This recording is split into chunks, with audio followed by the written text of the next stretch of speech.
हामी सानो हुँदा यो 1 रुपियाँबाट के थियो 10वटा 12वटा पिपल गेडी मिठाई पाइन्थ्यो। तर अहिले यसको मोनेटरी भ्यालु केही पनि छैन है।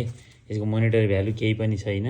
यसको जस्ट छ त सो पिसमा राख्ने मानिसहरूले यसको भ्यालु चाहिँ बढाएको छन्। यो किनभने अब यो लिगल रूपमा छापिँदैन। यो नोट जससँग छ त्यो एउटा सो पिसको रूपमा राखेको मानिसले जतन राखेको नोट मात्रै पाउँछ।